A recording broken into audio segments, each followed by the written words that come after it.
ಹಿಂದೂ ಧರ್ಮದ ಪ್ರಮುಖ ದೇವರುಗಳಲ್ಲಿ ಒಬ್ಬರಾದ ಶಿವ ವೈದಿಕ ಕಾಲದ ಪ್ರಾಚೀನ ಬೇರುಗಳನ್ನು ಹೊಂದಿದ್ದಾರೆ. ವೈದಿಕ ಗ್ರಂಥಗಳಲ್ಲಿ ರುದ್ರ ಹಾಗೂ ನೈಸರ್ಗಿಕ ಅಂಶಗಳಾದ ಬಿರುಗಾಳಿ, ಗುಡುಗು ಮತ್ತು ಪ್ರಕೃತಿಯ ಕಾಡು ಶಕ್ತಿಗಳೊಂದಿಗೆ ಸಂಬಂಧ ಹೊಂದಿರುವ ದೇವರು. ರುದ್ರನ ಅವತಾರವು ಆರಂಭದಲ್ಲಿ ಉಗ್ರ ಮತ್ತು ಭಯಾನಕ ಅವತಾರವನ್ನು ಹೊಂದಿದ್ದು, ಪ್ರಕೃತಿಯ ವಿನಾಶಕಾರಿ ಅಂಶಗಳ ಜೊತೆ ಬೆರೆತುಕೊಂಡಿತ್ತು. ನಟರಾಜ ಎಂದು ಕರೆಯಲ್ಪಡುವ ಶಿವನನ್ನು ನರ್ತಕಿಯಾಗಿ ಪರಿಗಣಿಸುವ ಪರಿಕಲ್ಪನೆಯು ಕ್ರಿ.ಶ.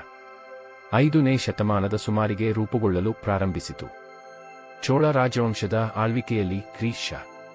9ರಿಂದ 11ನೇ ಶತಮಾನಗ ಶಿವನ ನಟರಾಜ ರೂಪವು ಗಮನಾರ್ಹ ಬೆಳವಣಿಗೆಗೆ ಒಳಗಾಯಿತು.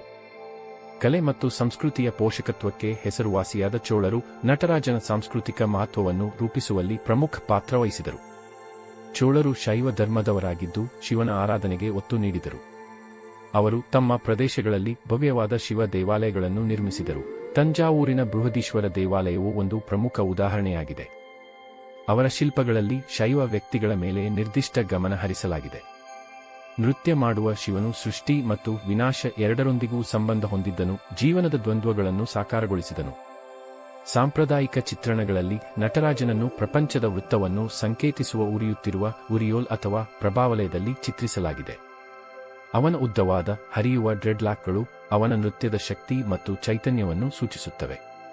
ನಟರಾಜನನ್ನು ಸಾಮಾನ್ಯವಾಗಿ 4 ತೋಳುಗಳೊಂದಿಗೆ ತೋರಿಸಲಾಗಿದೆ, ಪ್ರತಿಯೊಂದು ಆಳವಾದ ಅರ್ಥಗಳನ್ನು ತಿಳಿಸುವ ಸಾಂಕೇತಿಕ ವಸ್ತುಗಳನ್ನು ಹಿಡಿದಿರುತ್ತದೆ. ನಟರಾಜನು ತನ್ನ ಮೇಲಿನ ಬಲಗೈಯಲ್ಲಿ ಡಮರುವನ್ನು ಹಿಡಿದಿದ್ದಾನೆ, ಅದು ಎಲ್ಲಾ ಜೀವಿಗಳನ್ನು ತನ್ನ ಲಯಬದ್ಧ ಚಲನೆಗೆ ಸೆಳೆಯುತ್ತದೆ, ಮತ್ತು ಮೇಲಿನ ಎಡಗೈಯಲ್ಲಿ ಅವನು ಅಗ್ನಿಯನ್ನು ಬೆಂಕಿ ಹಿಡಿದಿದ್ದಾನೆ, ಇದು ವಿಶ್ವವನ್ನು ನಾಶಮಾಡುವ ತನ್ನ ಶಕ್ತಿಯನ್ನು ಸಂಕೇತಿಸುತ್ತದೆ. ನಟರಾಜನೊಂದಿಗೆ ಸಂಬಂಧಿಸಿದ ಅಸಾಧಾರಣ ಸಂಕೇತದ ಹೊರತಾಗಿಯೂ ಅವನು ರಕ್ಷಕನಾಗಿಯೂ ಕಾರ್ಯನಿರ್ವಹಿಸುತ್ತಾನೆ. ಮುಂಭಾಗದ ಬಲಗೈಯಿಂದ ಮಾಡಿದ ಅಭಯಮುದ್ರೆ ಧೈರ್ಯ ತುಂಬುತ್ತದೆ, ಭಯ ಮತ್ತು ಅನುಮಾನದಿಂದ ರಕ್ಷಣೆ ನೀಡುತ್ತದೆ. ನಟರಾಜನ ಎತ್ತರದ ಪಾದಗಳು ಮತ್ತು ಅವನ ಮುಂಭಾಗದ ಎಡಗೈಯಿಂದ ಅವನ ಸನ್ನೆಯು ಅವನ ಪಾದಗಳನ್ನು ತೋರಿಸುತ್ತವೆ, ಭಕ್ತರು ಅವನನ್ನು ಆಶ್ರಯಿಸಲು ಆಹ್ವಾನಿಸುತ್ತದೆ.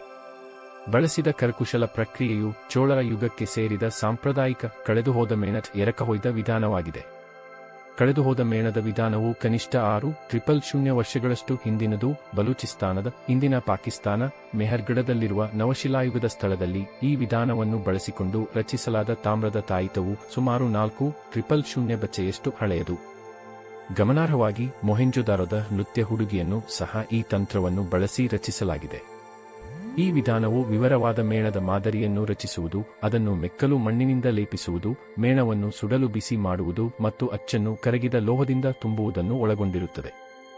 ಸಹಸ್ರಾರುಗಳವರೆಗೆ ಸಂಕೀರ್ಣವಾದ ಶಿಲ್ಪಗಳನ್ನು ರಚಿಸಲು ಈ ತಂತ್ರವನ್ನು ಬಳಸಲಾಗುತ್ತಿತ್ತು.